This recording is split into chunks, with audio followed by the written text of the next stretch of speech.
Assalamualaikum warahmatullahi wabarakatuh. Perkenalkan, nama saya Rizaldi Wijaya dari kelas akuntansi 23A. Kali ini saya akan menjelaskan tentang materi yaitu surat bisnis. Pengertian surat dan surat bisnis. Surat adalah sarana yang digunakan untuk menyampaikan informasi tertulis oleh suatu pihak kepada pihak lain, baik yang berkaitan dengan kegiatan bisnis maupun non-bisnis. Sedangkan surat bisnis sendiri adalah surat yang digunakan orang ataupun sebuah organisasi untuk menyampaikan informasi tertulis dalam kaitannya dalam penyelenggaraan kegiatan bisnis. Dalam penulisan surat bisnis sendiri perlu diperhatikan hal-hal berikut. Yang pertama, bahasa yang digunakan haruslah bahasa yang mudah dipahami oleh orang lain. Yang kedua, menggunakan kalimat sederhana. Jangan menggunakan kalimat yang terlalu kompleks sehingga saat penulisan surat bisnis itu sendiri kita terlalu bertele-tele sehingga orang sulit mengerti untuk penggunaan surat bisnis sendiri. Isi dari pesan surat bisnis sendiri haruslah jelas, tegas, dan tidak bertele-tele. Ini dilakukan agar tidak terjadi kesalahpahaman dalam penulisan surat bisnis. Fungsi surat bisnis sendiri itu ada 4. Yang pertama, surat bisnis berfungsi sebagai wakil ataupun duta bagi pengiriman surat. Dalam kaitannya di dunia bisnis, surat bisnis berfungsi untuk pembawa pesan-pesan bisnis dari pengirim pesan kepada pihak lain.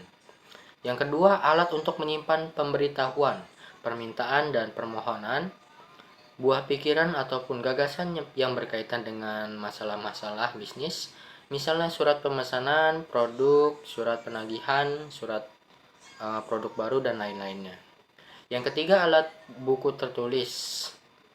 Dokumen tertulis ini misalnya surat perjanjian jual beli, surat perintah kerja, dan surat kerjasama, dan lain-lainnya. Yang keempat, ada alat untuk mengingat. Misalnya surat bisnis ini diarsipkan pada saat dibutuhkan. Surat-surat tersebut dapat dilihat kembali dan dicek untuk mengingatkan berbagai kegiatan yang telah terjadi, yang telah dilakukan di masa lalu ataupun sebelumnya.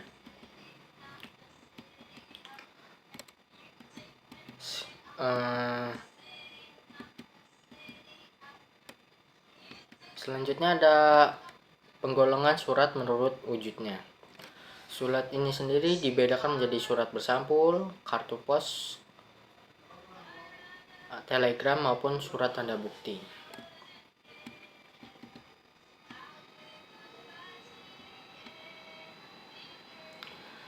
Untuk surat bisnis sendiri merupakan surat yang digunakan oleh perusahaan industri, perdagangan, dan usaha jasa.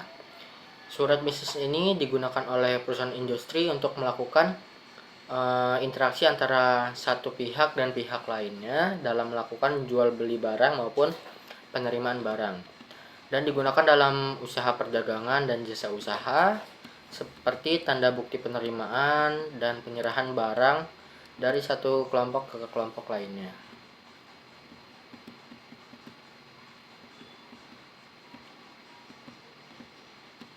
Surat bisnis sendiri dibagi menjadi kepala surat, tanggal surat, nomor lampiran, alamat tujuan, salam pembuka, paragraf isi, paragraf penutup, salam penutup, tanda tangan, dan nama jelas tanda tangan, tembusan dan inisial rinci dari masing-masing komponen yang telah disepakati oleh kedua belah pihak untuk dikirimkan maupun diterima.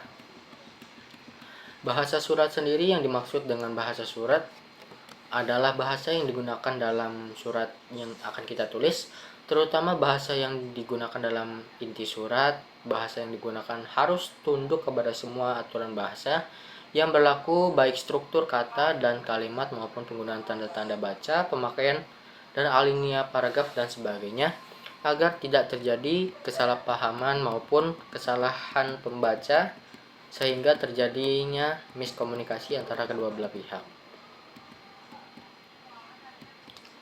Sekian yang bisa saya sampaikan tentang penyampaian surat bisnis.